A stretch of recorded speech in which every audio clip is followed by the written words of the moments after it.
So, what's up, everybody? Thanks for clicking this video. Thanks for tuning into my channel. My name is Simon Hill, Black American from Louisiana, coming to you live from Budapest, Hungary. Today is August 5th, 2024, about 7:26 p.m. where I'm at right now. And today we're going to be covering quite a few stories that are happening in the news in America and also around the world. My guy Avery Adams is already in the chat, sounding off. He said he missed the last few live streams, so he wanted to get some things off his chest already. So I'm going to be reading his comments just like I'll be reading everybody else's comments that are going to be jumping in here. But all you got to do is subscribe for at least 1 minute, get your shit off, and then we going to respond to it. So let's go. So Avery says Kamala is not black. The footage of her admitting she was Indian. She only claimed black in the recent years. And also, anybody can go to Howard University. It doesn't make you black. Okay. In addition, it took Biden his last two terms or his last term to start sending payments to black farmers.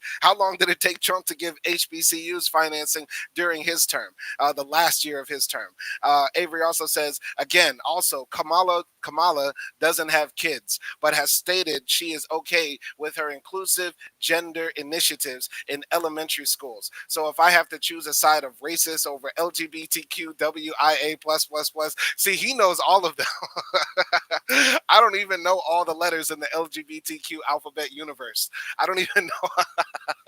How does he know? I just say BLT.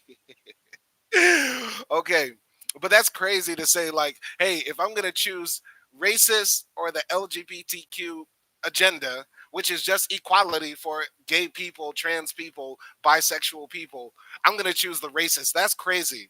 That's literally crazy. That's one of the funniest things. That's why I replied with LMAO, because that is insane. That is literally crazy to say. That's insane. All right. Avery also says, also I missed the last 2 or 3 live streams, so I'm making up for missed time. Well, we welcome you back, Avery. We welcome everybody back up in the live stream. Andrew Beja says, Simon, and you're my best buddy. Shout out to Andrew Beja. Shout out to everybody who's going to jump in the live stream. If you got anything to say, let us know what you think about these topics. Nobody's getting blocked today. I'm gonna repeat. I'm gonna repeat. Nobody is getting blocked today. All right. So all the MAGA people, y'all can jump in here. All the crazy conservatives, right wingers, y'all can jump in here. Nobody's gonna get blocked today. All you gotta do is just let whatever you have to say off your chest, and we gonna let you rock. But we gonna also let the facts rock. And let's talk about the facts. The first thing, Kamala is black. Kamala has identified as black. Yes, she is of Indian ancestry as well. But hey, guys, newsflash: it's possible. It's possible to be both races. And let's all remember that race is a social construct that is not real. It is not backed up by any biological facts. There is no such thing as a biologically different race. Okay. But anyway, let's break this down from Reuters. This was published on August 1st, 2024. Fact check. Kamala Harris has long identified as black, contrary to Trump claim. This was published on Reuters only a few days ago. Republican presidential candidate Donald Trump said at an annual gathering of black journalists on Wednesday that his Democratic rival Kamala Harris had downplayed her black heritage in the past. The narrative, which quickly spread on social media, is false. Similar posts were fact-checked by Reuters in 2020 when she became the first black and Asian American woman to serve in the second highest office in the country. This and other misinformation about Harris has resurfaced since she launched her White House campaign in July. By the way, Avery said, Kamala has only identified as black recently. Your guy Trump called her black during the 2020 election. So I'm believing Trump.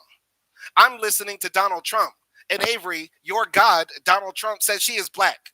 He created a whole bunch of ad campaigns, created a whole bunch of literature saying that Kamala is black. So who do you believe? Do you believe Donald Trump? Or do you believe the lies that he's telling now? This goes to show how MAGA Republicans have so much brain rot. Because even their own guy can say something one day, and then when he changes his mind to say something else, they just believe the new lie. In 2020, Trump was calling Kamala black. In 2020, he was saying this radical black woman is going to take over America and bring Marxist utopia to all of you. That's what he was saying back then. But now he's saying she became a black woman, and now y'all just running with it. I want to understand it. Y'all make it make sense. When Trump said she was black in 2020, was he lying then? Or is he lying now? Let me know, Avery. Let me know, all the conservative MAGA brain rotted nuts in here. Y'all let me know. Anyway, continuing here. At the National Association of Black Journalists, NABJ, convention in Chicago on July 31st, Trump said she was always of Indian heritage and she was only promoting the Indian heritage. I didn't know she was black until a number of years ago when she happened to turn black, and now she wants to be known as black. So I don't know, is she Indian or is she black? He continued, but you know what? I respect either one. I respect either one, but she obviously doesn't because she was Indian all the way. And then all of a sudden, she made a turn and she went and she became a black person. Y'all let me know. Y'all let me know. Let me know. Trump says she was black 2020, but now in 2024, she became a black person. Anyway, contrary to Trump's statements, however, Harris has long publicly identified as both black and South Asian American. Kamala Harris was born to an Indian mother and a black Jamaican father, both immigrants to the United States. The U.S. Census included people of Jamaican heritage among racial groups considered to be black. Her White House biography says she is the first woman, the first black American, and the first South Asian American to be elected vice president. Now, I want to ask all of you in here. She said she's black and she's also South Asian, which she has the right to do. And I thought the Republicans, I thought the conservatives do not see color, brother. I thought they do not see color. I thought they don't do the race baiting. I thought race baiting was a problem. Anytime black people talk about anti-black racism and discrimination, that's race baiting, brother. But then as soon as Trump tries to get reelected because he needs a job, because if he doesn't get this job, he's going to go to jail, he has to start race baiting. He has to start getting up here and saying, but she was always Indian and now she's black. I think this is a brilliant strategy that the Democrats have done. I take back everything I said that they need to keep Biden in the race because the Republicans are just imploding. You just put a black woman and an Asian woman or a mixed heritage woman in front of them, and they can't hold back their racism. And America is seeing this. The vast majority of common sense Americans can look at Kamala and see a black woman, and then when they hear her speak and tell her story, they can say, oh, she's multiracial, and then they go about their day. But Republicans have to get so caught up in trying to say who is black and who is not, when I thought in their ethos, in their culture, they do not see color, brother. That we don't do the race baiting. We don't do the race baiting. Everybody needs to move past race. But then when their demigod Trump decides to say who is black and who is not, then it becomes okay. Yeah, we see color all the time, and we're gonna start telling black people who is black. If we as black people are going to say, hey, multiracial people, we don't know if y'all are really black or not, that's a conversation for us. We don't need the white supremacists in our conversation. If we're having a family discussion and I got a problem with my cousin, I'm not going to let somebody from outside the family come in and start criticizing my cousin too, because that's family business. Whatever issue we have with Kamala and her blackness or her not standing up for black issues or black American issues, descendants of freedmen issues, that's our business. But Trump getting in the middle of it sounds crazy. It sounds literally crazy. And it's not making the Republicans look any better. The only people that buy into this crap are the right-wing trolls online who would never say this in public because everybody would look at them crazy. Everybody with sense, anybody with common sense will look at this person crazy. Okay, Andrew Beha says, I think this is the most funniest live stream from Simon. Thank you, Andre. Thank you, Andrew Beha. Anyway, continuing here. In a 2016 feature for the New York Times Magazine, Harris talked about her mother's choice of community for her and her younger sister, Maya, after her parents divorced, and referred to herself as a black person. She had two black babies, and she raised them to be two black women. Continuing here, in a 2012 interview hosted by digital news organization The Wrap, Harris, then California Attorney General, referred to herself as both African American and Asian American, which she can do, which is fine, which is absolutely fine. There's no issue with claiming both sides of your heritage. You get what I'm saying? This is crazy. This is crazy. The clip starts off with her saying, when we think about women holding elected office and what is the significance of it, it's not because we are trying to make these milestones in terms of the first of. And, in fact, when I was first elected district attorney of San Francisco, I was the first woman elected, first African American woman elected, and Asian American elected in the state as district attorney. Now, once again, to all the Republicans out there, to all the MAGA people out there, the only issue you should be having with this is somebody saying, oh, why are you bringing up the fact that you're the first black woman, the first Indian woman? We're past race. Why are you making this about race? Honestly, here is me thinking as a strategist for Trump.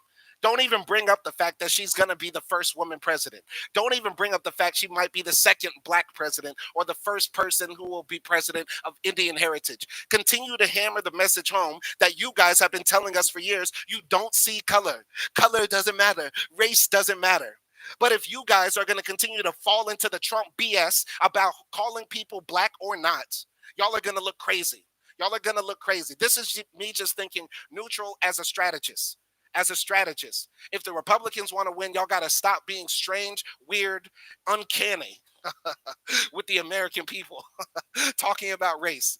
It does not look good for an almost 80-year-old white man to be saying to a black woman, hey, you're not really black because you have multiracial heritage in our white supremacist America with the one drop rule as a part of our history. It looks crazy. Looks literally crazy. All right. Tommy Temper says, you'd better elect the best person for the job and quit putting inexperienced DEI hires into office that are failing. A good example would be the Secret Service woman. Yes, another good example would also be Jared Kushner, a fucking DEI hire. I want to know. I want to know. I want to know to all the MAGA people out here who are quick to call black people DEI hires. I want to know what Jared Kushner was. I want to know what all the other Trump people were who got into office, surely off of nepotism. Is that not DEI? Didn't earn it. They didn't even earn it. Didn't even earn it to be in that position of power. But anytime you see a black person in position of power, now that's DEI. Kamala Harris has more education, more qualifications to be the first president than all of us in this live stream put together, all three or four of us. Yet and still, as soon as you see a black person, you're going to say, oh, that's a DEI hire. Yeah, Trump is a DEI hire. Didn't earn it. Jared Kushner, DEI hire. Didn't earn it. Ivanka Trump, didn't earn it. All of them didn't earn it. Exactly. Yes, there needs to be less DEI hires and nepotism in American politics, in American society in general. Yes, I agree with you, Tommy Temper. Tommy Temper is the best person to actually bring this issue up. And Tommy Temper is a person who wants to probably suck on Trump's big fat cock. Anyway, at a 2006 panel of emerging black leaders at a conference about issues impacting African Americans, Harris, then San Francisco district attorney, referred to herself as African American, starting at this timestamp, but I won't click it. What I suggest we do as African Americans is own the issue in law enforcement and then define it in the way that works for us, because it is a myth to say that African Americans don't want law enforcement. Continuing here, Harris graduated from Howard University, one of the country's most esteemed HBCUs, in 1986. A spokesperson for Donald Trump sent a link to a July 31st post published on his Truth Social account, repeating the former president's comments about Harris's heritage. The post features a clip from a 2019 video that shows Harris cooking Indian food with actress Mindy Kaling, who is of Indian heritage. In the video, Harris responds, yes, yes, when Kaling says she is Indian. When Kaling says the two women are South Indian, Harris responds by saying, you look like the entire one half of my family. What is wrong with that? Okay, Avery says her father is not black. Avery says her father is not black. I just watched this video last night of Kamala Harris's dad talking. Uh, Hold on, wait. I'm going to try to send this in the chat because y'all are just really being really dumb right now. Y'all have some of the worst brain rot I've ever seen. I swear to God, MAGA people, sometimes I wonder what really happened. If you want to see Kamala's father talking, that's her dad. Now, y'all look at that video. And y'all tell me that's not a black man. Avery, if you think that's not a black man, I want you to go hug the first gay person you see. I want you to walk outside and find the first big old tranny you can find and show them that video and say, hey, this is not a black man, and give them a hug. Okay, okay. Somebody look at that video. Ozzy says salute Simon in the chat. Ozzy, is that a black man in the video? Yes or no? Is that a black man in the video? Come on now. Do I have to show it to all of y'all? Because y'all ain't clicking the link. I got a stupid chat. I got a chat full of dumb people. Y'all tell me, is this a black person? Is that not a black person looking at you, talking to you right now? Come on now. But either way, Avery, Avery, Avery, and all the MAGA people in here right now, I thought y'all don't see color. I thought America needs to get past race. I thought y'all need to get past race. I thought the idea was we don't want to talk about the past. This was the MAGA conservative world up until Donald Trump opened his big fat stupid mouth and decided to be the old slave master and say, "Oh, you not black now." Come on now. Anyway, continuing here. Continuing here. A person can claim to be both sides of their heritage. A person can claim to be both sides of their heritage. I've been honest on this channel that my daddy is from Alabama. Our roots go back to Virginia to about 17 to late 1700s when we showed up. And then on my mother's side, my mother is from Belize and she showed up in America in like the 1970s, 80s, something like that. I could claim both sides of my heritage if I wanted to. And I'm not ever hiding both sides of my heritage. But I'll say this, I'm going to keep it a buck. I identify more as a black American. I've never lived in Belize. I don't know anything about Belizean culture. I like the food. Food is good. I like plantains and mangoes and coconuts and all that sort of stuff. But I'm going to keep it a buck. That's my heritage. But Kamala had a different story. Her daddy was from Jamaica. Mama was from India. They separated when they were very young. And then she grew up mostly with her mother. I would not be surprised if she feels more Indian, but the way America works, they're looking at her and seeing a black woman. So she's been treated as a black woman all her entire life. Same thing with Obama. Obama is my father is from Kenya and my mother is from Kansas. Ha, ha, ha, ha. Obama grew up with his racist ass white parents. White grandparents in Hawaii or Chicago or one of those places, probably identifies and feels more white. But when he walks outside, people are locking their cars and he's getting followed around in the stores. How is that not a black man? You get what I'm saying? You're going to get treated the way you're viewed. That's the way race works in America. Continuing here. Acti says Donald Jasper Harris was born in Brownstown, St. Anne Parish, Jamaica, the son of Oscar Joseph Harris and Beryl Christine Harris, who were Afro-Jamaicans. Simon has won this battle, but the war is still going. Trump 2024. Avery, is that not a black man? Is that a black man in the video? Y'all could say, now, let's keep it absolutely a buck. Jamaica has like colored caste and classes and stuff like that. Like they have the coolies and the, light skinned Jamaicans get treated differently and stuff like that. So who knows? In Donald Harris, Kamala Harris's father, might be a part of the coolie class or like the upper class of Jamaicans who don't feel like they're part of the normal black Jamaicans and stuff like that. That's totally possible. That's absolutely possible for his existence. But when he went to America and when he's walking around holding hands with his beautiful Southeast Asian wife, do you think people are saying, "Oh, look at that coolie walking down the street with his Indian broad"? Or do you say, "Look at that nigger with his curry wife"? Don't you think when Kamala Harris's daddy was walking around kissing on his beautiful South Asian queen, people were saying, "Look at that porch monkey kissing on that damn near white woman"? Don't you think people were saying that? Or do you think people were saying, "Look at that coolie"? Now, come on now. Come on now. Come on now. Let's make it make sense. Listen, once again, if Republicans want to be seen as normal, y'all need to stay on brand. Republicans need to stay on brand. Republicans need to stay on brand. Your brand, the entire time that America was having its racial reckoning with George Floyd, the entire time America was, trying to combat the evils of systemic racial oppression against black people, Republicans, MAGA conservatives, they were all saying the entire time, let's move past race. Let's not think about race. That was so long ago. We've already destroyed racism. Martin Luther King gave a speech one time that says, "I have a dream and all white people's sins were forgiven and they forgot about the evil of their fathers. And black people need to move on. And we don't need to see color." That was the Republican talking point for years. And now all of a sudden it's become, she became a black person, and I don't know, she was always black. And this is the thing. You get what I'm saying? Anyway, um, Anyway, Andre Bea says, "Hey Simon, I'm sorry for what happened in my country, Kosovo, at the Zanzibar, because I didn't know that my country is racist." Listen, man, I never said that the entire Kosovo was racist. I never said all of Albania was racist. But what I did say is that there is anti-black racism in that country, and I experienced a lot of it walking down the streets in Kosovo and in Albania, getting called the hard R. Hard R. I got called fuck you nigga in Albania. Never forget it. And it's on video for all of y'all to see.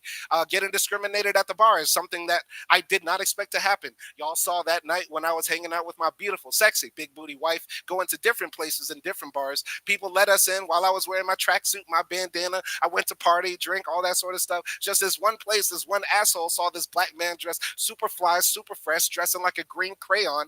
He said, nah, I can't let you in, bro. You might stun on the hose too much. You feel me? Anyway, continuing here. Avery says, I was misinformed looking at the video. He is a black man.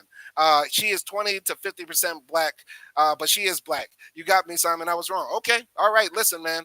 Listen, once again, vote for Trump if that's your heart. We're gonna clown you. We're gonna roast you and stuff like that. But y'all gotta stick with the facts. Y'all gotta stay on brand.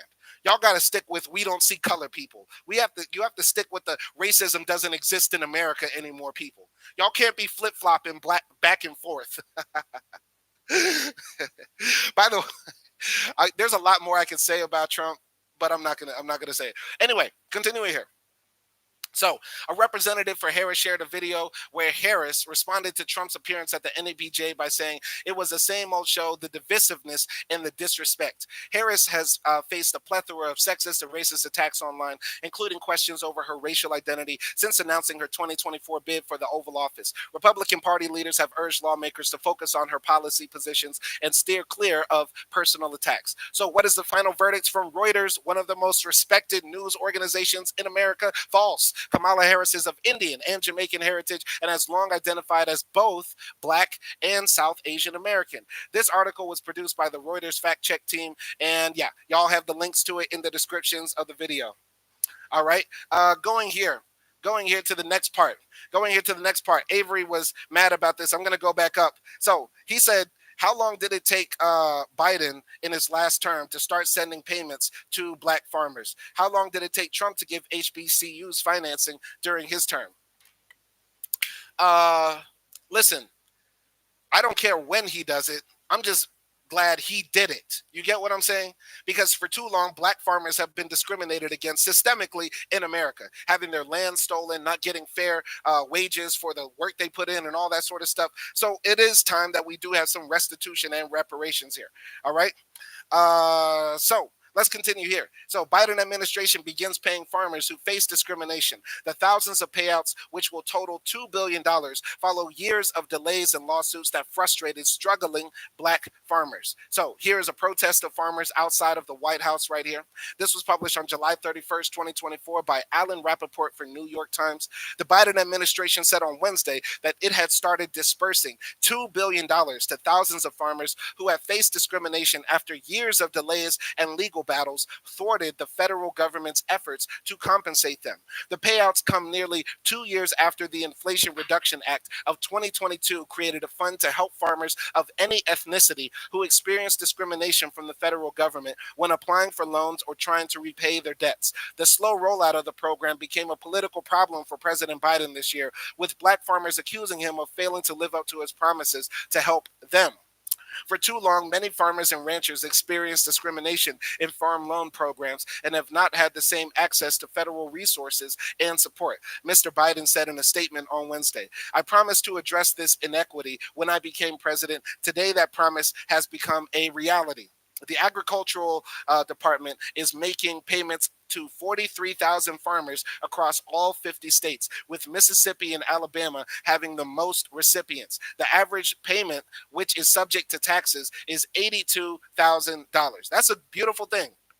I want 82K in my account. I should have been a farmer, should have been a black farmer. And the crazy thing is, I probably have black farmers in my past because I know on my father's side, they became sharecroppers after, slavery ended, right? And they were sharecroppers for a few generations in like the Appalachians, which is why my family like comes from Huntsville and stuff like that. Tennessee, Huntsville, that sort of thing. And yeah, the thing is, they probably lost their land after some time because in sharecropping it was basically like slavery. You never got enough money for the crops that you growed, for the land that you were renting from the white man, so you never actually got to own any property and that sort of stuff. So all that land probably got lost, and I lost my 82,000 due to systemic racism in America, just like so many other black Americans. You feel me? It's crazy. It's crazy. I want my 82K. I want my reparations. I'm glad the black farmers are getting it, but we all need reparations. You feel me? And it's possible. The U.S. government can do it. When the U.S. government decides they're going to pay out people for wrongs of the past, they find a way to do it. Those checks get cut. But we have to keep our foot on America's neck to make sure we get our check. You feel me? Like Martin Luther King said, we have to go to Washington to get our check. Continuing here, about 60,000 farmers applied for the money. Applications were vetted by independent consulting firms that the Agriculture Department hired, and farmers were eligible to receive funds if they faced discrimination based on race, gender, sexual orientation, or religion. The Agriculture Department said it was still analyzing the applications and payouts to determine demographic information about payment recipients. However, John Boyd, the president of the National Black Farmers Association, said that he was told by the White House that black farmers received about $1.5 billion of the available funds. It's long overdue, Mr. Boyd said in an interview. These are payments that these farmers desperately need. He added, justice comes slow for black people. Mr. Boyd said in June that he would not support Mr. Biden's reelection campaign because he believed the president had failed to keep his promises to help black farmers. But on Wednesday, he said that he was open to supporting Vice President Kamala Harris and hoped to have a conversation with her about the financial challenges that black farmers are facing. The support of black farmers could be particularly helpful to Ms. Harris in states like Georgia, where there was substantial frustration about the Biden administration's handling of the money. These payments, which I was proud to secure, will go a long way towards helping Georgia farmers stay on their farms and get out of the red, says Senator Raphael Warnock, a Georgia Democrat. The $2 billion program was created after a Biden administration program that aimed to provide $4 billion of debt relief for black farmers was shut down amid lawsuits from white farmers. Ah, oh, how the whites always seem to get in the way of getting in the way of what's right. $4 billion to farmers who have been historically discriminated against and marginalized. And white farmers said, no, that's racist. You can't help people that have been historically marginalized. It's so sick. It's so sick. There's something in the water. Something in the water with these people. Continuing here. Rather than fighting the lawsuits, which argue that the federal government should not be awarding money based on race, Democrats designed a broader initiative that will be less vulnerable to litigation. Black farmers have endured decades of discrimination from banks and the federal government. Tom Vilsack, the agriculture secretary, has carried out an extensive review of the agency to try to root out discrimination. What we're attempting to do is to greatly create a new narrative for the department, Mr. Vilsack said on Wednesday. While this financial assistance is not compensation for anyone's losses or pain endured, it is an acknowledgement. And my hopes is that this financial assistance will help many farmers stay on their farms. Anyway, this is a beautiful story. This is a good thing. Regardless of when it happened, to my guy Avery or to any MAGA Republicans out here, I'm just glad it did happen. Now, in the case, I didn't pull this up because I didn't know Avery was going to bring this up. But yeah, in the case of HBCUs, Trump did give some money to HBCUs, but it pales in comparison. It's almost double the amount that Biden gave to HBCUs, right? And there's troubling information out there right now that all across America, at least once a week, one college, one university closes in America. So we're actually having a lack of support for universities broadly in America. And we know by and large that the historically black universities and colleges are not getting the proper funding and support. Now, partially that falls on the students who are not, donating back to the schools because, a lot of black graduates graduate and they're not, making the type of money where they can just have disposable income to donate to their alma maters. That's on one hand. But then on the other hand, right, I think As I've stood on this platform and said multiple times, America has enough money to make sure that every student in America should be able to get a PhD free of charge. It shouldn't be radical in America to have universal higher education free of charge. This is one of the things that motivated me to be on the left when I became a teenager. When I became a teenager and I was filling out my FAFSA and I was realizing that I had to take out $40,000, $50,000, $70,000 worth of loans from Sally Mae that was going to put me in the hole for the next 30 years of my life, then that's when I said, yo, we got enough money to bomb the Iraqis back into the Stone Age and turn Afghanistan into hell on earth. But we don't have enough money to make sure every 18-year-old in America has the opportunity to get as much education as possible. It's insane. Republicans say, no, that's communism. That's communism. That's socialism. That's socialism and communism to say that American children should have the right to get as much education as they want, free of charge. That's socialism, right? But let's make this absolutely clear. We live in America right now, or y'all live in America right now. I'm over here in Europe where there is free education. I'm over here in Hungary where you can get a PhD damn near free of charge. And I'm about to do it right now. I'm about to do it right now for pennies on the dollar. About to do it right now. So God bless Europe. God bless Europe. And God bless the opportunities. God bless the opportunities that I'm given, and shame on America for not allowing citizens to have the opportunities. Commando 21 says that's socialism. Hey, if that's socialism, then I guess Sweden has socialism, France has socialism, Italy has socialism, Spain has socialism, Portugal has socialism, Austria has socialism, hell, Poland has socialism. All of these places have socialism, and I guess one of their issues that they don't have to deal with is that their students get tied up in $40,000, $50,000, $100,000 worth in debt. You get what I'm saying?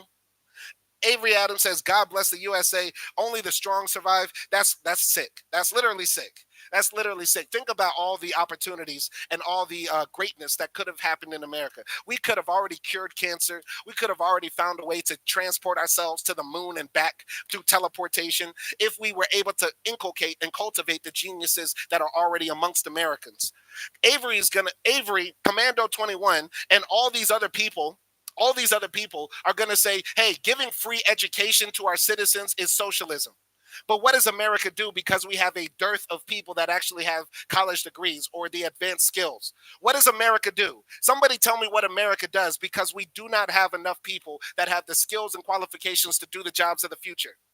What does America do? The number one thing that y'all hate. They bring in brown people. They bring in immigrants. They bring in immigrants. They bring in all the Indians, the Mexicans, the Nigerians, the Canadians. They bring in the immigrants that take our jobs.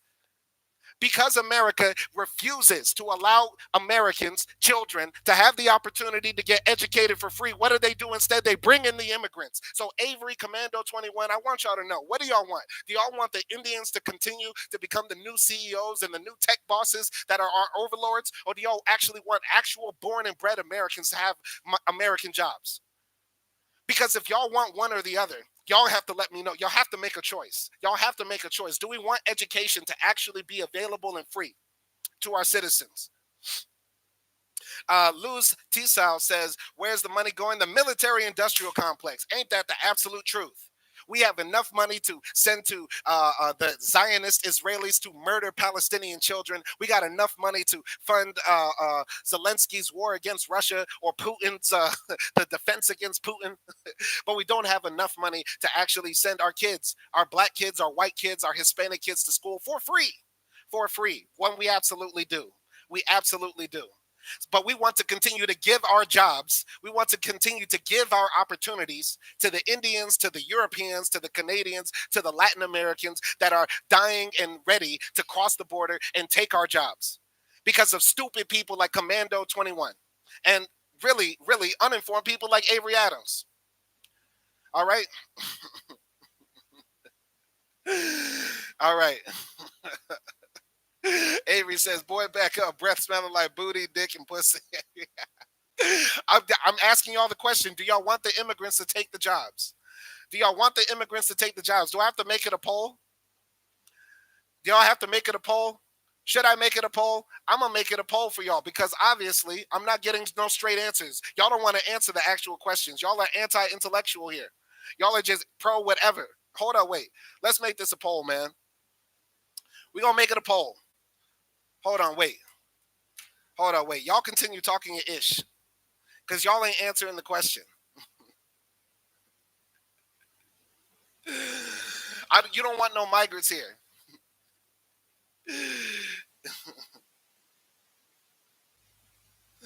Hold on, wait. America can't afford free higher ed for all. No, because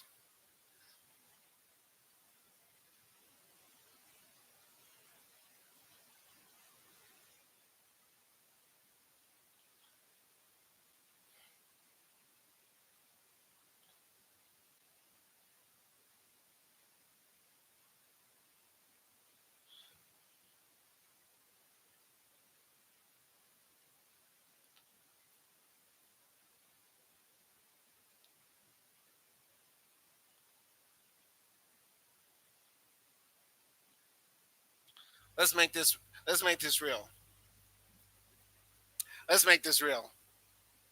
Let's make this real. Avery says, hold on, wait. Avery says, Avery says, America first. We could get free higher education if we wasn't supporting lazy people, migrants, and wars. No, we could still give free education to everybody while still supporting lazy people, migrants, and wars. I don't think y'all really understand how much money the U.S. government has. How much money? It's literally the majority of money in the world exists in digital banks, right? It's literally zeros on a screen. They can literally just type do a few zeros a few times and it's all fixed. It's literally all fixed. But in America, right, the Ponzi scheme is you shouldn't get nothing for free. So everybody works like a slave and a dog to continue to try to elevate this capitalistic hellhole that we live in. All right. Liz Tisawi says, lift the sanctions in Venezuela, suffocating an economy and expecting it to strive. Any president would fall. I love you. I love you, Luz. I love you, Luz. Beautiful. Finally, we got some good socialists in here. Finally. Finally. Finally, finally, yes. Stop. Why are we punishing the Venezuelan people? Why are we punishing the Cuban people? Why are we starving an entire civilization? Why are we starving an entire society? Because we don't like the government. That's the American way. And then we wonder why the Venezuelans and the Cubans are coming. Avery, I gotta ask y'all. I gotta ask y'all. No, Avery keeps on saying money is actually printed. No, it is not actually printed. There is no big ass money factory. There is a money factory, of course, where they make a few dollar bills, but the majority of money in the world does not actually exist. Whenever they say they're sending $23 billion to Ukraine, do you think they're just flying off B-22 bombers that are dropping suitcases out of the sky for Zelensky to pick up? No, they're not. They're sending over a big ass wire transfer. They're just adding do into the system. Do into the system. That's all they're doing. That's all they're doing. And with all that money given to Ukraine, that has not been the reason for inflation rising. It's because they raised interest rates. A few years ago, Jerome Powell had to raise the interest rates for the Federal Reserve because for years after 2008 financial crisis that George W. Bush started, they had to raise the interest rates because they couldn't keep on giving free money forever. Because when the next financial crisis happens, which always happens in a capitalist system every 7 or 10 years, they need to lower interest rates so that people will start borrowing money again and get the economy back boosted.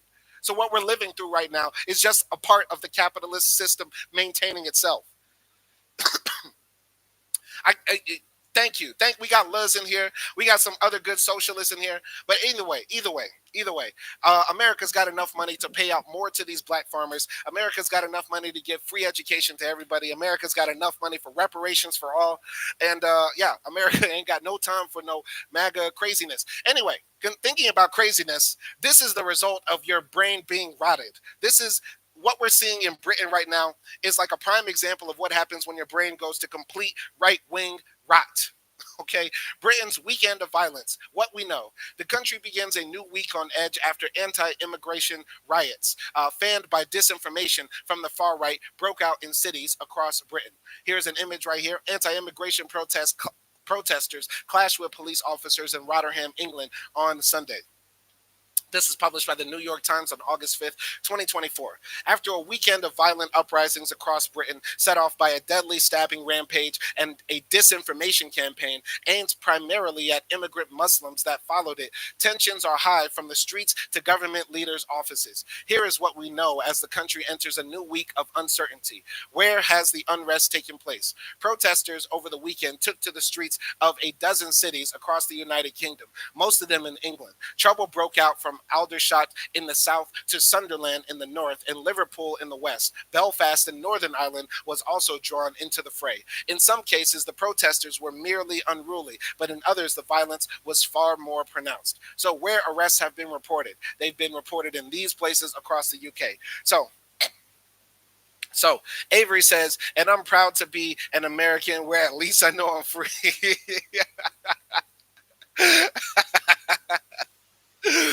Oh God. Oh God. Y'all are crazy. So Commando 21 says Bill Clinton joining NAFTA was terrible. So Commando 21, is capitalism terrible? Is capitalism terrible? Because what you just described is not socialism right there. Any bad thing that you can think of yet you really dislike in America right now, it's not because of socialism. NAFTA is capitalism. NAFTA is like international markets doing what they do best, trying to find cheaper labor and cheaper products to sell to us. Is that what you hate? Because Bill Clinton. Okay, so Commando 21, you're a cuck. Commando 21 is a full-on cuck. He loves the worst things that capitalism creates, but he still says, "Give me more, give me more, give me more." What a bitch, Commando 21. You are a full-on bitch to the capitalist system. All right. Avery says, I'm def not voting for Kamala and I'm def not voting for Trump and I'm doing an Aiden Ross stream. Okay. All right. You wear the MAGA hats. You have the pom poms when on November 4th, your guy loses. The guy's going to lose. He's going to lose bigly. Bigly. He's going to lose. Okay. Uh, Avery says we have to live by one system that we can all agree on. Okay, and the system that you seem to agree on is white supremacy and capitalism, which is pretty gross. I don't want to live under that system. We don't want to live under that. We want to radically transform our world. Continuing here with what's happening in the UK. Basically, the poor whites are mad at the immigrants because one person of immigrant background killed a few kids, which is horrible. Okay, but where was this outrage when I covered this story? There was this white British nurse who murdered children for years in a hospital. Where was that? Where was the outrage then? QWERTY123 says, I love your vids. Love from Turkey. Teşekkürler. Teşekkürler. And Sevise Yorum. And welcome. Marhaban. Welcome, welcome, welcome. Welcome to my channel. Anyway, where was this outrage when this blonde white British woman murdered children in a hospital for years, and she got away with it? She murdered like hundreds of kids. Where were the people rioting all across the UK when white women were killing kids? Which still happens now. When we think about it, if I really break this down, if y'all were really to look at it, who is the number one killer of white women in the UK? It's probably white men. White men over there slaughtering their own sisters and mothers and cousins and stuff like that. So, is it confirmed the perpetrator was of immigrant origin? Yeah, he was of Rwandan origin. I'm going to read more into the article here. All right. QWERTY123 says, you're very good at Turkish. Good luck on your streams. Thank you. Teşekkürler. Continuing here. On Sunday, rioters set upon a hotel that has housed asylum seekers in the town of Rotherham in northern England, breaking windows from surging inside as the police struggled to control them. It remained unclear whether the asylum seekers were still staying at the hotel, and no guests were injured in the melee, police said. In Middlesbrough, Middlesbrough, these British place names are crazy. In Middlesbrough, a group of rioters, some masked, hurled bottles and rocks at officers. Cars were set on fire and at least 9 people were arrested. On Saturday, a library and a food bank were set alight in Liverpool as groups damaged and looted businesses, and in Hull, fires were set and storefronts smashed in the city center. Why are the whites destroying their own country? It's so crazy. They say that the immigrants are coming, the Muslims are coming to destroy the UK. So you know what we're gonna do to protest? Let's destroy hospitals, orphanages, baby centers, stores. Let's destroy our own community because the immigrants are coming to destroy the UK. Never mind the fact that they're coming here and they're working hard, they're taking care of their families, and they're trying to pay our taxes into the system because we refuse to have our own kids because we live under brutal capitalism where we can't even afford to take care of our own kids, and mom and dad have to work and they can't be at home, so their kids end up out in the street. Never mind that. Never mind that. We have to destroy our own community because the Muslims are coming to destroy the UK. Let's repeat the white man's logic. Let's repeat the white man's logic right back to him. Let's. All right, all right. So anyway, continuing here. Nearly 150 people were arrested over the weekend, National Police representatives said, and dozens of police suffered injuries, including some that required trips to the hospital.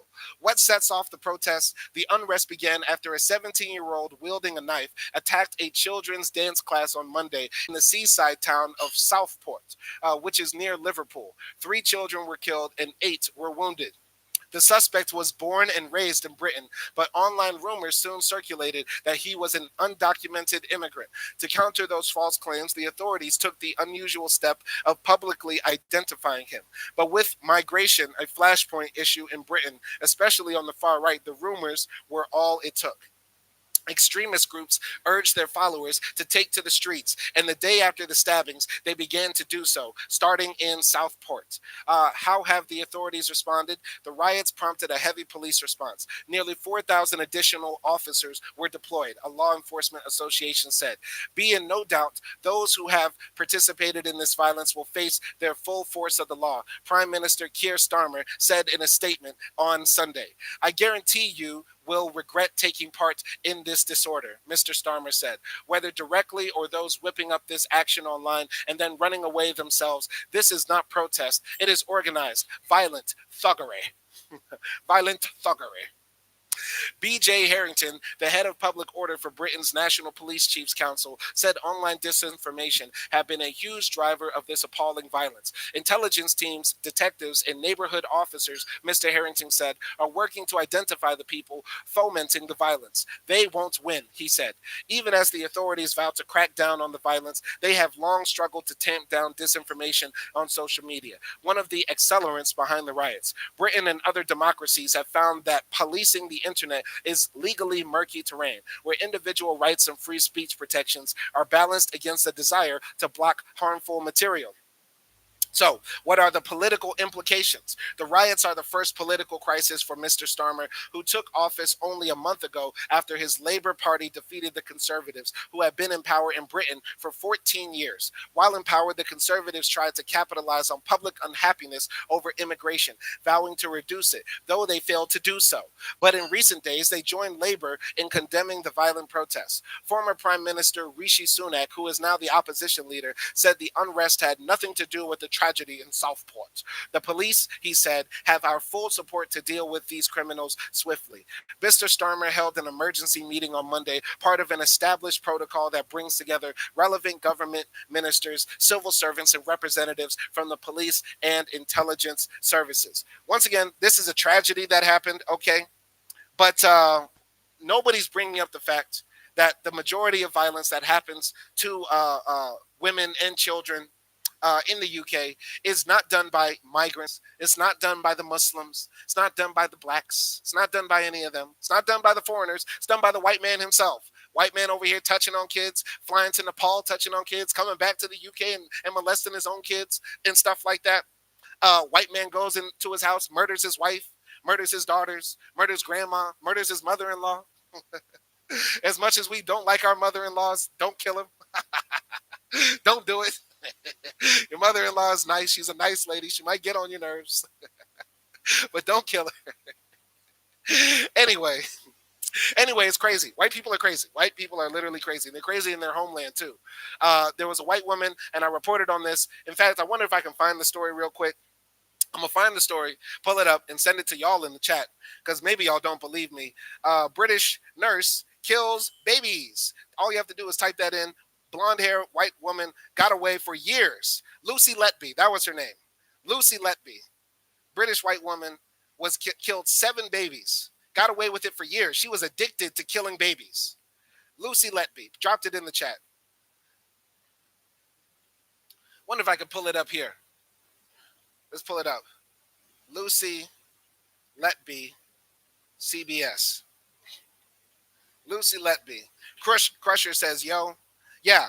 So where were the protests? And this happened this year, right? British nurse. This happened years. So I did cover this story. So she was found guilty of another murder. Okay, so this is a new story. Okay, this British nurse, this white woman, was getting away killing babies for years. Where were the white protesters, the right-wing extremists online for this woman? I wonder what makes her different. I wonder what makes this woman right here different than the immigrant or the black person that killed these 3 children here. I wonder why they're not tearing up the country because of her. Y'all tell me why. Y'all tell me why. Y'all tell me why. Is this not worth doing? Is it not worth tearing up the country because Lucy Letby was killing babies?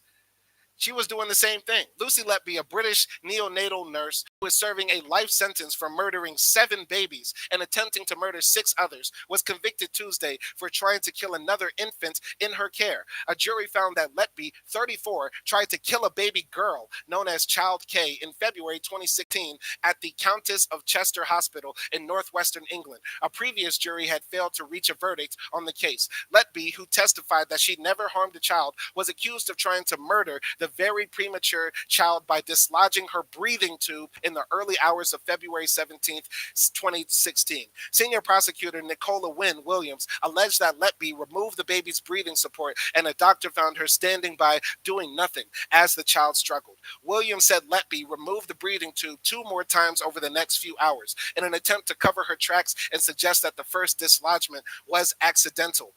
Once again, y'all tell me, what's the difference? What's the difference? Why is Lucy's case not the reason the right wing is protesting against the radical baby killers out here?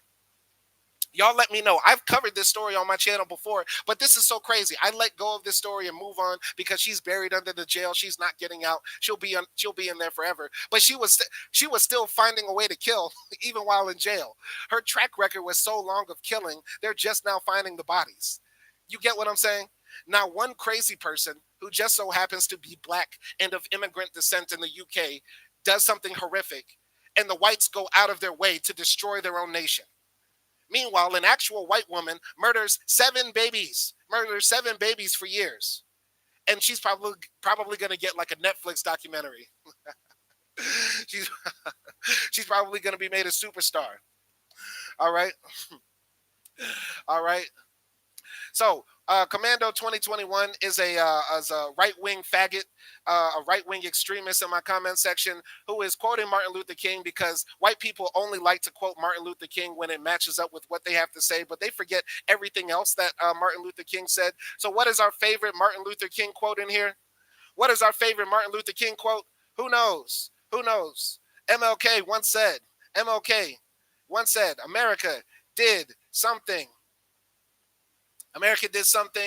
exceptional to the Negro. He must do what? America has to do what? MLK said, America must do something exceptional for the Negro. So, Commando 2021, Commando, stop quoting our heroes. Stop quoting our martyrs. Eat a dick and what? And die. And die. Please die. I'm so sick of stupid white people quoting Martin Luther King, and they've never read any of his works, never listened fully to his speech. They just remember what their racist ass, stupid ass, faggot ass grandparents told them Martin Luther King said, and that's all they have on to go on. Kill your fucking self. Kill your fucking self, Commando 2021. America did something exceptional against the Negro. America must do something exceptional for the Negro. And what are we doing? What did MLK say? MLK said what? We are going to Washington. We are going to Washington to do what? To do what? We are going to Washington to do what? To do what? Get our check. And that means money. That's not metaphor. That's big money, baby. We want our reparations. So, Commando 2021, since you like to quote Martin Luther King, how do you feel about reparations? Because the only black person you like said he's willing to die for reparations. But y'all let me know once again, why does this white woman not inspire the rage of the white supremacists? Nobody's answering. Nobody's answering this question. Nobody's answering this question. Why did this white woman murdering 7 babies not cause the outrage? So, anyway, continuing here with this story. These were the actions of a cold-blooded, calculated killer, she said. Staff at the unit had to think the unthinkable, that one of their own was deliberately harming and killing babies in their care. Dr. Ravi Jaramam, a pediatrician at the hospital, told jurors he saw no evidence that Letby had done anything to help the baby as he walked in and saw her standing next to the newborn's incubator. Letby told the jury of 6 women and 6 men that she had no recollection of any such event. She denied she harmed child K and testified she had not committed any of the offenses she had been convicted of. The parents of the baby gasped and cried as the verdict was read after 3.5 hours of deliberations. Letby showed no emotion. The Manchester Crown Court found Letby guilty of 7 murders and 6 other attempted murders after over 3 weeks of deliberation in August 2023. All of the deaths took place at the Countess of Chester Hospital's neonatal unit between June 2015 and June 2016. During the 2023 trial, Letby was accused of deliberately harming the newborn infants in various ways, including injecting air into their bloodstreams and administering air or milk into their stomachs via nasogastric tubes, as CBS News previously reported. Letby is already serving a life sentence with no chance of release, the most severe punishment possible under British law, which does not allow the death penalty. Only 3 other women have received such a harsh sentence in the UK. All right. Crusher said, because she's white. Simple. It took a long time. I know I have a right-wing racist audience full of stupid motherfuckers like Commando 2021 who misquote Martin Luther King, who don't read anything about Martin Luther King, and who obviously don't actually care. But this blonde hair, blue-eyed white woman was able to get away for about a year, murdering babies systemically in the British healthcare system. But the whites decided to tear up the country because one crazy black person in their nation did something horrific. But they're not doing the same. Now, let's keep it real. Y'all don't know the white supremacists like I know them. The white supremacists online hate white women too. I got to keep it a buck. I've been like hammering this point home, but now I'm going to contradict myself real quick. A lot of white supremacists online don't like white women because they believe wrongly that white women in America vote for the Democrats, when that's not true. Most white women in America support MAGA, support Trump, for whatever reason. They don't care about their reproductive rights, and a lot of them, it doesn't matter about their reproductive rights because a lot of women, especially white women, they have enough money to fly to California, fly to New York, if they really want to suck that, Hispanic baby that they got knocked up with in Cancun, right? They can actually do that. They can afford to do that. They don't actually care about the Handmaid's Tale actually happening because they can always go party in Europe until it's over. So the thing is, like, a lot of the white supremacists believe that white women support the left when they actually don't. And then secondly, they also believe that white women are the reason the incel movement is happening. I'm breaking this all down for y'all. Y'all don't actually listen. But I'm gonna break down some real shit from my years of studying the right wing online, like going on 4chan, hanging out on Twitter, in the deepest parts of the internet that y'all don't know about. They also believe that white women are actively not choosing white men, or they are so focused on their careers and not being tied down to a man, not wanting to have children. They believe that white women are the reason for the falling birth rates and the lack of sexual attention that so many men are getting. That they actually hate white women just as much as they hate, the other minority groups like black people, Hispanics, Jews, all that sort of stuff, right? That's how a lot of the white supremacists. In fact, I'm gonna keep it absolutely a buck. I didn't know about the bestiality rates among white people until white supremacists started outing themselves online in their chat rooms when they started posting up images of all the white women that they were forcing to have sex with dogs and pigs and squirrels and shit like that. Right? I didn't know about all of this until the white supremacists outed themselves. You feel me? And so their hatred for white women goes deep.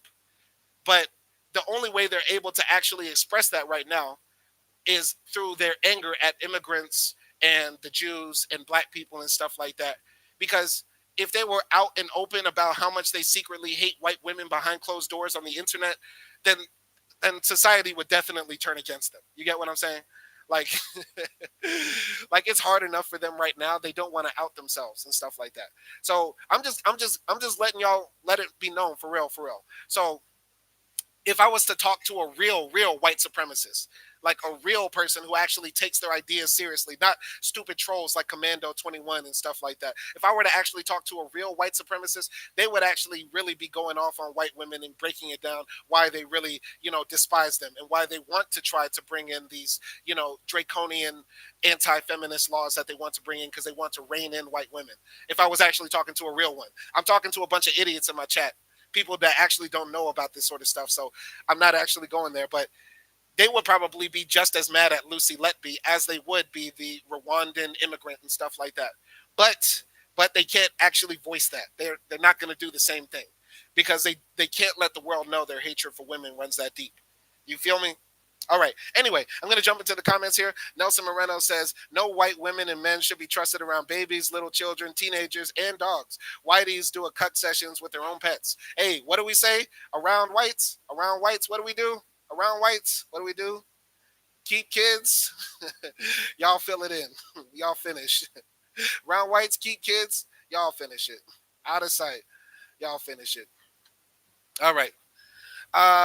So Commando 2021 is going to get ignored from me. He's not worth talking about. He is not intellectually worth battling with. He is not worth it. Out of sight. Exactly. Nelson Moreno. Around whites, keep kids out of sight. Anyway, last story we're going to be reading today. Trump might be corrupt. Shocker. Trump got $10 million from Egypt, allegedly. Don't sue me, Trump. Don't sue me, Trump. I ain't got $1 for you.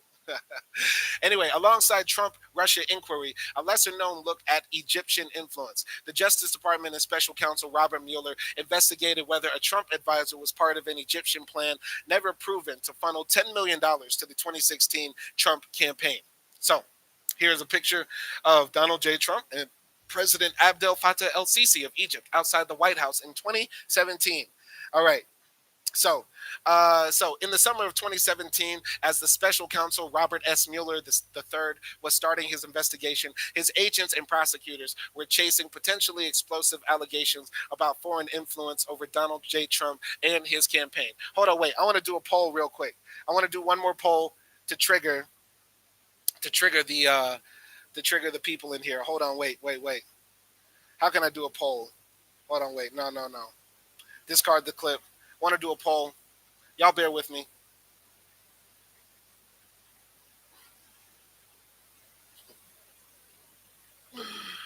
All right. So America can't afford free higher ed for all because because Daddy Trump needs it. 44%. Yes, we can. 33%. I want more Indian bosses. 22%. And I give pussy to MAGA. I give pussy to MAGA. Okay. Anyway, last poll. Who will win? Who do you think will win the election? Who will win? Fascist Trump? Fascist Trump? Sexy Indian red? Sexy Indian red. Who will win? Who do y'all think will win? All right, I'm going to put that poll up real quick. All right, anyway, continuing here in the story. This was published by Glenn Thrush for New York Times, August 2nd, 2024. In the summer of 2017, as the special counsel Robert S. Mueller III was starting his investigation, his agents and prosecutors were chasing potentially explosive allegations about foreign influence over Donald J. Trump and his campaign. CIA intelligence relayed to the special counsel's office suggested that senior leaders of a foreign power had signed off on secretly funneling millions of dollars with the help of of a Trump campaign advisor acting as a bag man to Mr. Trump in the final days of the 2016 election. Interviews and other evidence obtained by the special counsel's office showed that indeed Mr. Trump had lent his campaign a similar amount of money in the final days of the race. And after beating Hillary Clinton, Mr. Trump immediately struck a more favorable tone toward the country than his predecessors. The country in question, however, was not Russia, it was Egypt. 7 years after Mr. Mueller's team dug in on those allegations, people familiar with the investigation acknowledged that while much of the country's attention was focused on ties between Mr. Trump's campaign and Russia, the most concrete led Mr. Mueller's team initially the most concrete lead Mr. Mueller's team initially had about potential foreign influence over Mr. Trump involved Egypt. The people familiar with the inquiry discussed details of it on the condition of anonymity. Interesting. While Mr. Mueller has not been criticized for not moving aggressively enough to investigate Mr. Trump's personal and financial ties to Russia, his team took invasive steps to try to understand whether Mr. Trump or his campaign had received financial backing from Cairo. Mr. Trump's foreign business ties and efforts by foreign interests and government to influence him have come under scrutiny again as he seeks to return to the White House. The little known investigation into possible Egyptian influence shows both the intensity of past efforts to explore the issues and how they have fueled Mr. Trump's long running assertions that he has been subject to a quote unquote witch hunt. Very interesting. So the Egyptian investigation would outlast Mr. Mueller's inquiry, which shut down in 2019. It was picked up by career prosecutors in the U.S. Attorney's Office in Washington, who closed it out in the summer of 2020 without pursuing any charges. No evidence has ever surfaced publicly that Mr. Trump or his campaign directly received Egyptian money. Details about the depth and breadth of the investigation have trickled out over the years. CNN laid out major elements of the investigation in October 2020, including that there was a secret legal fight between the Justice Department and an Egyptian bank. Investigators at the time were seeking bank records related to the matter, which ultimately ended up under seal, being appealed to the Supreme Court. The Washington Post on Friday disclosed further details, reporting that 5 days before Mr. Trump took office in 2017, an organization linked to Egyptian intelligence withdrew $10 million in cash from a bank in Cairo, the same amount that the CIA had been told was given to Mr. Trump in the final days of his campaign. The report about the withdrawal was confirmed to the New York Times by a person briefed on the investigation. The investigation started in the days after the 2016 election when the CIA learned from a trusted confidential source that senior Egyptian leaders, including President Abdel Fattah el-Sisi, had signed off on sending $10 million to Mr. Trump's cash-strapped campaign. The Egyptian leaders, investigators would be told, had in mind someone in Mr. Trump's orbit to move the money, a Trump campaign foreign policy advisor named Walid Faris, who had frequently appeared on Fox News. The FBI opened an investigation into Mr. Faris, with investigators trying to understand whether he was a quote-unquote bag man. Mr. Trump's first CIA director, Mike Pompeo, was briefed on the details of the agency's intelligence. In May 2017, Mr. Mueller was appointed special counsel after questions were raised about Mr. Trump's attempts to interfere in FBI investigations into his ties to Russia. Mr. Mueller was given a mandate to investigate Russia's efforts to influence the 2016 election and ties that four Trump campaign advisors had to Russia. What the public did not know at the time was that Mr. Mueller has also been given the job of investigating Mr. Faris and the intelligence suggesting that Egypt had sought to funnel money to Mr. Trump. Throughout the investigation, Mr. Mueller's team was confronted with a range of allegations about Mr. Trump's ties to Russia. But in the eyes of some agents and prosecutors working on Mr. Mueller's team, the intelligence about Egypt was far firmer than anything they had related to Mr. Trump and Russia. At the time, Mr. Trump was threatening to fire Mr. Mueller, drawing a red line around his personal finances. But the evidence about Egypt allowed agents and prosecutors to convince Mr. Mueller to subpoena Mr. Trump's bank records from the period of time during the campaign and just after the election that he might have received the money. The records were not helpful in corroborating the allegations. The people familiar with the investigation said some investigators wanted to continue digging, but Mr. Mueller stopped short of seeking the records from when Mr. Trump took office, leaving some investigators disappointed. Mr. Mueller's investigators did devote significant resources to looking at Mr. Ferris, who had told Trump campaign advisors that he could broker meetings between the Egyptian government and the campaign. Mr. Ferris also took credit for arranging a September 2016 meeting between Mr. Trump and Mr. El Sisi, which investigators later examined. American intelligence agencies had learned what agents and analysts thought was potentially corroborating evidence that there were questions atop the Egyptian government whether Mr. Ferris could be trusted to deliver the money. The FBI interviewed Mr. Ferris on multiple occasions, learning new details such as his contacts with Egyptian intelligence officials. But despite Mr. Ferris's initial cooperation with the investigators, he eventually hired a lawyer and stopped talking. By 2019, Mr. Mueller's team thought it had taken the investigation as far as it could. When Mr. Mueller's Russia inquiry wound down, he referred the still open Egyptian case to Justice Department prosecutors, who picked up where he left off. It was around that same time that U.S. officials learned of the $10 million bank withdrawal in Cairo by the group linked to Egyptian intelligence agencies, sparking more suspicions among investigators. In June 2020, the Times reported that the FBI and Special Counsel's Office had investigated whether Mr. Ferris had secretly worked for the Egyptian government to try to influence the incoming Trump administration. Mr. Ferris declined to comment at the time and could not be reached on Friday.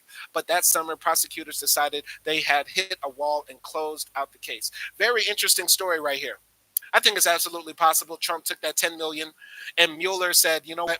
If Egypt wants to pay CNN and Fox News $10 million in a back way just to get Trump more ad space, why not? It's helping the American economy, right? I mean, we give millions of dollars to Egypt every year.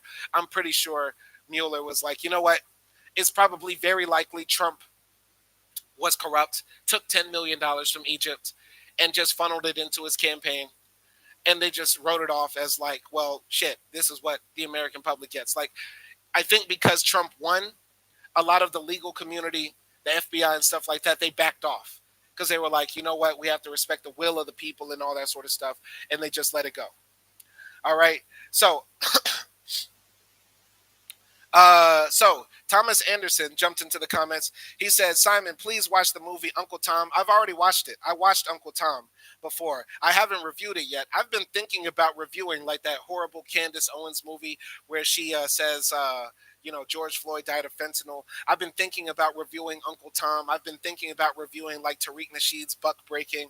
I've been thinking about reviewing all of those, Thomas Anderson. So that's actually a good suggestion. I'm glad you're reading my mind here. But watching Uncle Tom, it's actually going to be an embarrassment because Acti and I will roast the fuck out of you black Uncle Toms out there who worship the white man's cock. Okay? So no, we're not going to be doing that right now, but we might do it. We might do it because you suggested it. We'll probably be doing it sooner. But we got Casablanca on the list. We also got an acting movie on the list. But Uncle Tom will be there. All right? So, so anyway, where were we? All right. Okay. I don't know what. Okay, I don't know what y'all are exactly talking about. Okay. Avery's going crazy in the chat. All right. Did I see Trump walk out to many men? How about I watch it? Why not? Let's watch it. Trump walks out to many men. Let's see on Aiden Ross's stream. Hold on, wait. Here we go. I got it pulled up here. Donald Trump just walked out to 50 Cent's many men on Aiden Ross's live stream. Check this out. Oh God. Hope I don't get a copyright strike. Oh wow. Trump don't know exactly what is happening right now. Every time he walks, he looks so sluggish. He looks horrible.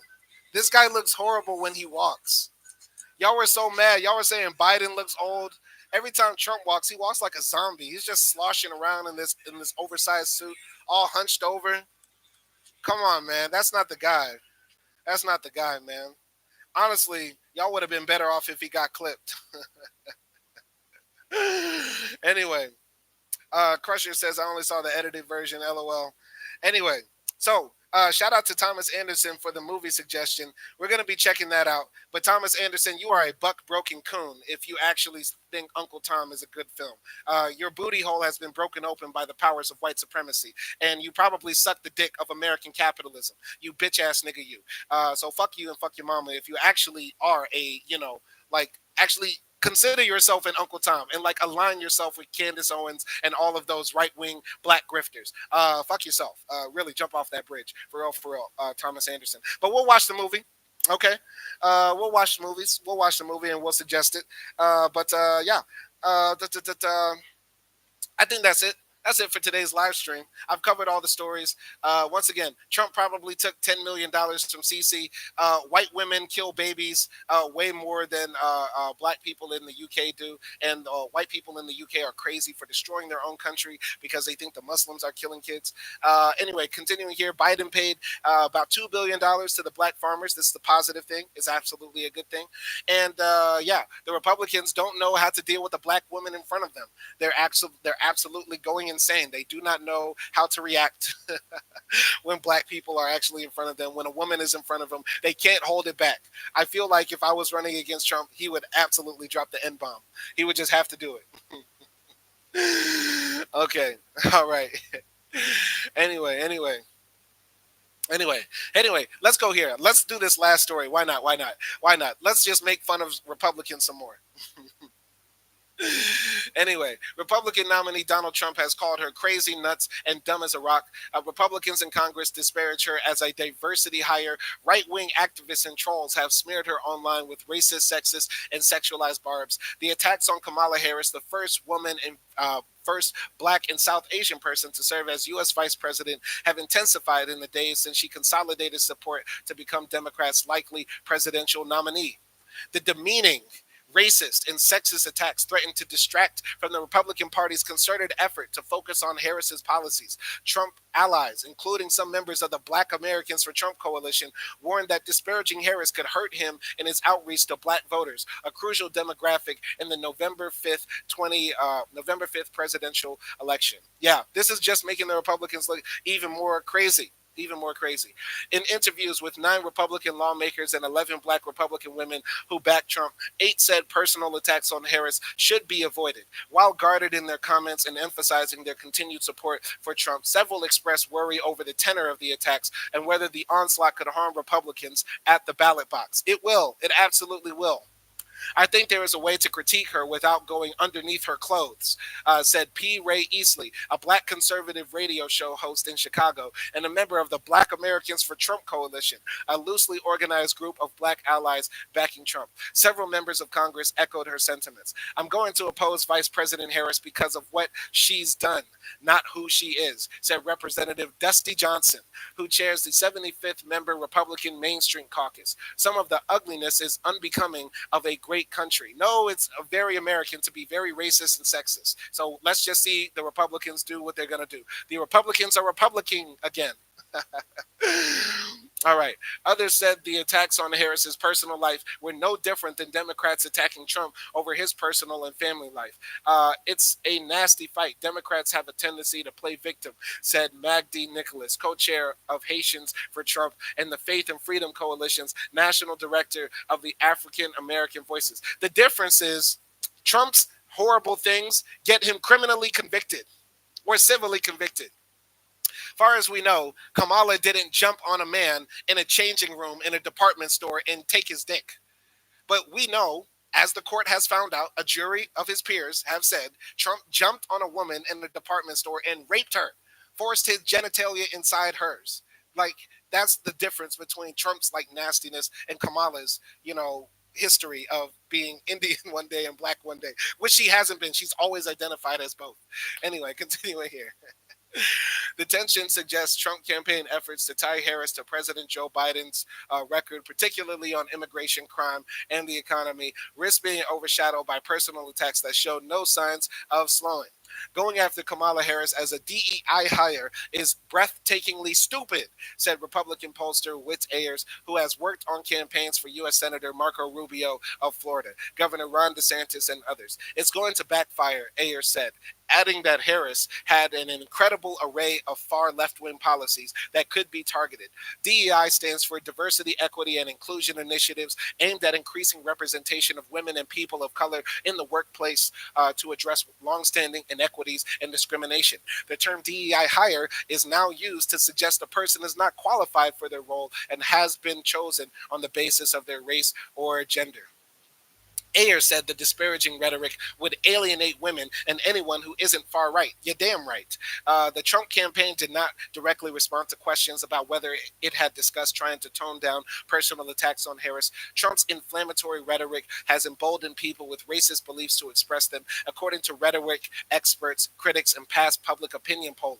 The former president has a history of attacking political opponents, including other black women in power, such as Fulton County District Attorney Fannie Willis, who is prosecuting his election interference case in Georgia, and U.S. District Judge Tanya Chutkan, the judge assigned to the federal case against him, who are attempting to overturn the results of the 2020 election.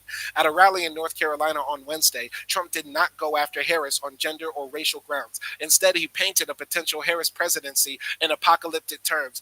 She is a radical left lunatic who will destroy our country. Avery said, Avery said Kamala is a DEI hire. I'm going to just let that sink in. Simon weeks ago said that Kamala would be a bad pick. Now he's supporting her. I'm not supporting her. I've always endorsed Cornel West. I'm making it absolutely clear. Cornel West for Prez. Period.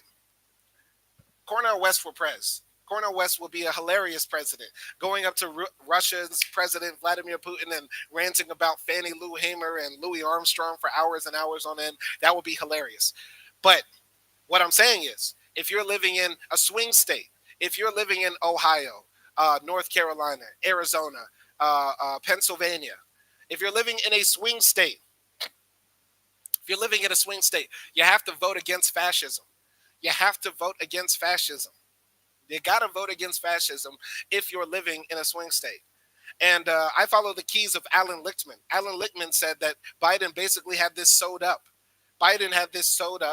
And I was actually shocked that the Democrats would risk having the incumbency key that Alan Lichtman talks about a lot to have an open convention. But I'm glad that the Democrats have sort of rallied around Kamala to at least have a strong ticket going into the November election. And it gives black women the opportunity to really show up and show out because they've been supporting the Democratic Party for a long time. You get what I'm saying? So we're voting against fascism. So we're voting against Donald Trump. We're voting against banning in schools teaching about black history. We're voting against women not having the opportunity to do what they want to do with their bodies. We're voting against more corporate rule in America. We're voting against less infrastructure in America. We're voting against students not having more Pell Grants, more opportunities to go to college for free. We're voting against all of those things. We're voting against 18-year-olds being able to carry a weapon concealed like they are trying to do in my state in Louisiana, which is ran by Republicans, right? Nelson Moreno says Kamala is not even a pog. She might not be a pog, but that looker, she's a looker. She was a looker. She was a looker in the past. So why don't we not vote and we stop being lazy and looking for president or policies or governments to save us? I hate when especially right-wing nuts say this sort of stuff. When right-wing people say black people need to stop being lazy as if we don't get up and work every day. I'm a hardworking black man. I'm working on my channel right now. I go and work as an English teacher. I do work outside of my other work. I'm grinding all the time. But I'm also politically active and engaged. So we always work. Saying that black people don't work and we need to stop being lazy is one of the most racist, self-hating things you can say as a black person. As a black person, saying that black people are lazy and we need to stop being lazy is one of the most self-hating things you could say. It's one of the things that the white supremacists say about us. While we were slaves, they said, you are lazy and shiftless. While we were fighting for our civil rights, while also taking care of large-ass families, sharecropping, and all that sort of stuff, you're lazy. How dare you say this about our people? How dare you say that about black people, that we are lazy and we need to stop being civically engaged? The lazy people are the white people. The lazy people are the white people in America. They've been lazy. They didn't build America. They had to sit on a porch and just try to direct people to do what they had to do. You get what I'm saying? It's absolutely insane. Absolutely insane that a black man would say black people are lazy. Absolutely insane. Very, very insane. It's very disappointing to hear. All right. So, Commando 21 says, you want reparations. You want, what a clown. Sure, I can be a clown while I get my reparations. Black people deserve reparations. Did Jewish people deserve reparations after the Holocaust? Did Native Americans deserve reparations after they got their land stolen and their people genocided? Black Americans deserve the same as well. America pays reparations right now to descendants of the Holocaust, and we didn't even do the Holocaust in America. America pays reparations to the Native Americans. America pays reparations to the descendants of the Japanese who were interned in camps. America has continued to pay reparations. And so America deserves to, because your favorite black person, Commando 21, said, your favorite black person, Martin Luther King, said America did something exceptional against the Negro. America did something exceptional against the Negro. America must do something exceptional for the Negro. Once again, every time Commando 21 says this, I'm just going to copy and paste this. We're just going to quote this MLK quote. America did something exceptional. What? I've got to repeat this because y'all are really stupid. And the thing is, because stupid people really just like to drum, you just have to drum it into their heads. America did something exceptional against the Negro. America must do something what? America must do what? America must do something exceptional for the Negro. Absolutely true. Absolutely true. We're standing on business. Let me copy and paste this real quick so that anytime Commando 2021 says something, I'll just reply with that real quick. All right. Okay. Avery, none of our people are lazy. There is no lazy black person in America. You cannot afford to be lazy in America. There is no lazy black people in America. Avery is continuing on with this as if like black people are just sitting on the couch all day, just waiting for government handouts and checks. There are no government handouts and checks for us. There is no government handouts and checks for us. Period. Period.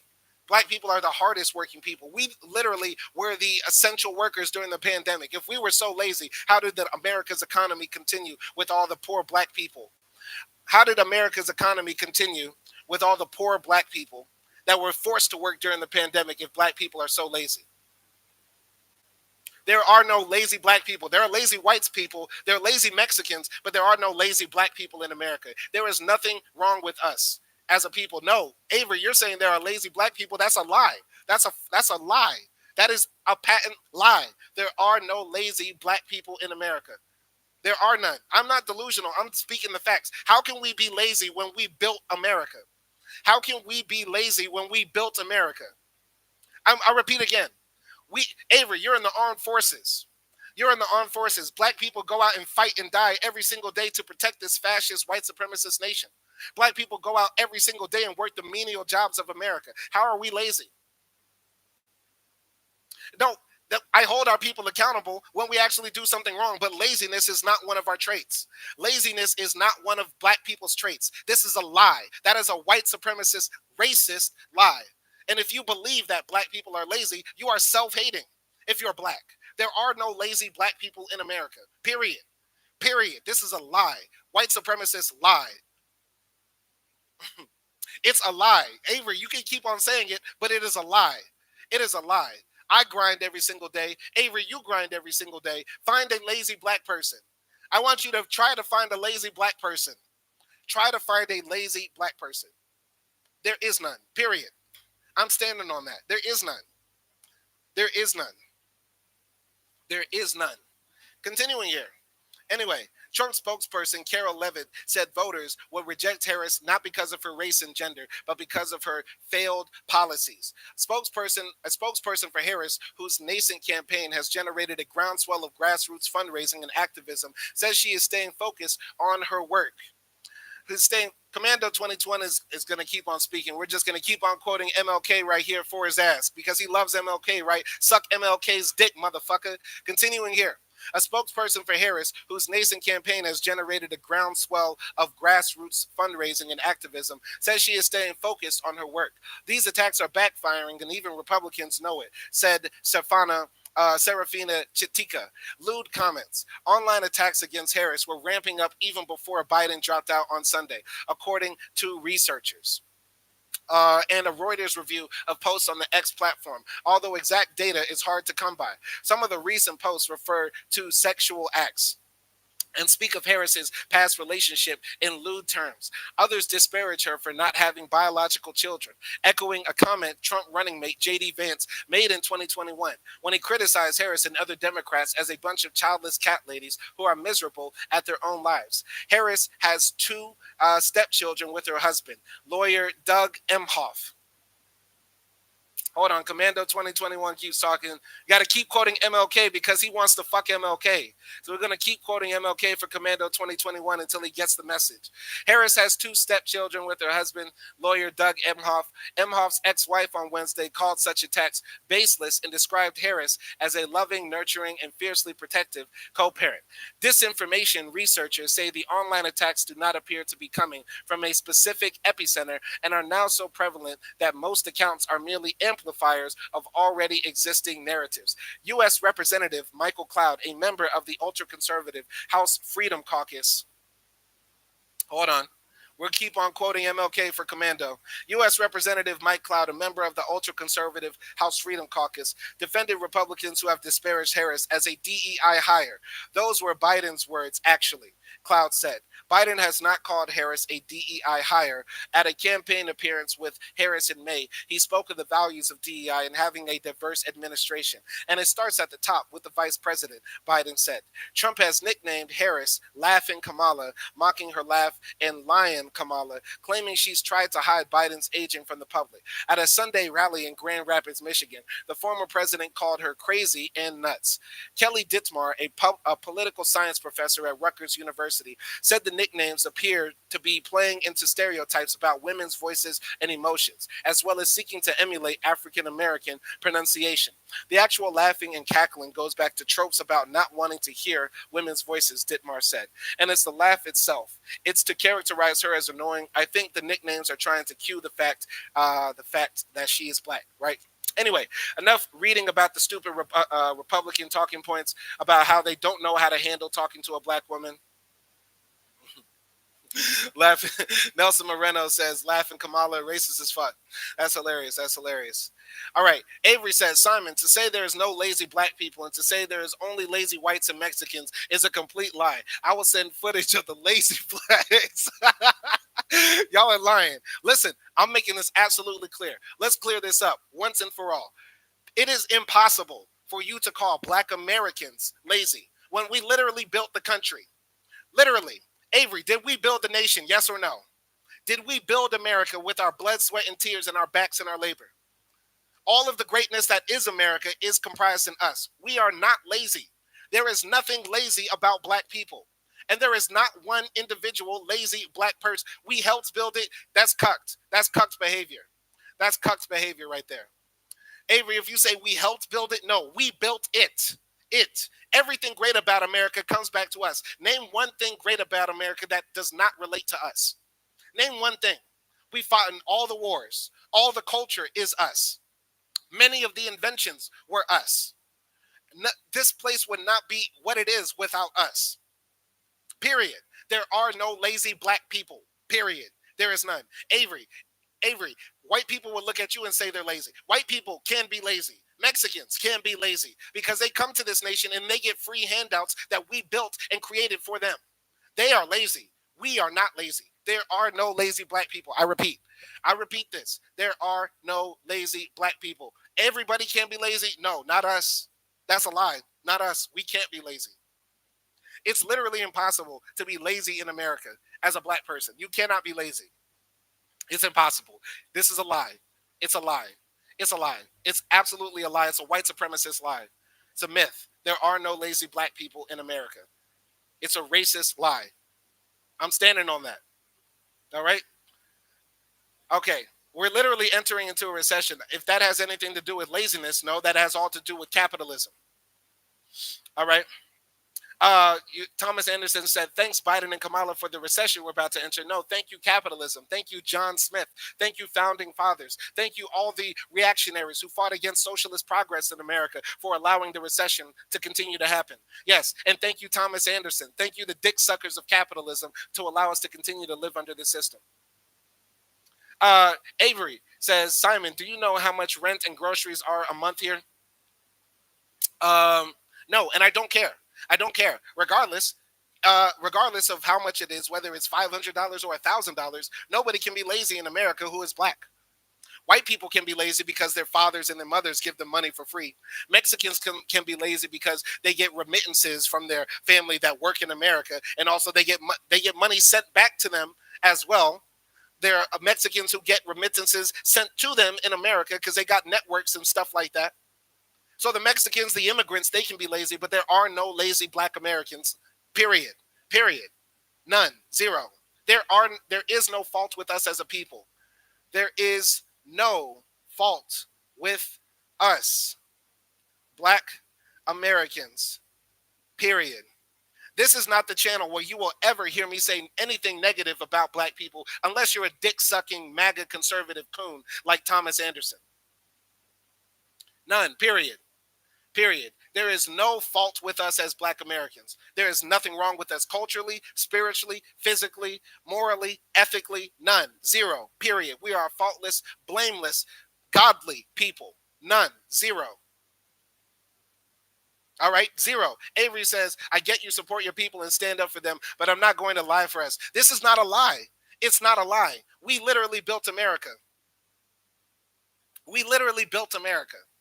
Thomas Anderson is not even a black person. I'm starting to even get those vibes from him. When you start saying it's always somebody else's fault, when we were literally transported across seas, kept in centuries, biblical levels of centuries, biblical levels of oppression and bondage in America, biblical levels of oppression in America, biblical levels of oppression in America, and yet and still we say it's not our, it's somehow our fault. It's never our fault. It's never our fault. Okay, so I don't know what else to say because my right wing chat is full of MAGA cum suckers. You get what I'm saying? So I guess I've sort of made my point. There are no lazy black people. Kamala's black. Fascist Trump is going to win. I'm so glad that people are able to come out the closet and admit they're fascists. You get what I'm saying? I'm so glad y'all are able to come out the closet and admit y'all are fascists. It's good to know that, not only LGBTQ people have to wrestle with their identity and be real with themselves. I'm glad y'all are actually doing it. But yeah, I enjoyed this live stream. This was fun. This was interesting. And I appreciate all of y'all coming up in here. I appreciate all of y'all coming up in here. Let me give shout outs before I close this thing down. Shout out to Commando 21. Shout out to Thomas Anderson. Shout out to Avery Adams. Shout out to Nelson Moreno. Shout out to Crusher. Shout out to Ozzy. Shout out to Andre Beja. Shout out to QWERTY123. Yeah, shout out to everybody who joined in the chat. This has been a very fun live stream. All right. I love being American and black. I love the live stream. Great talk, big bro. All right. Well, appreciate it, Avery.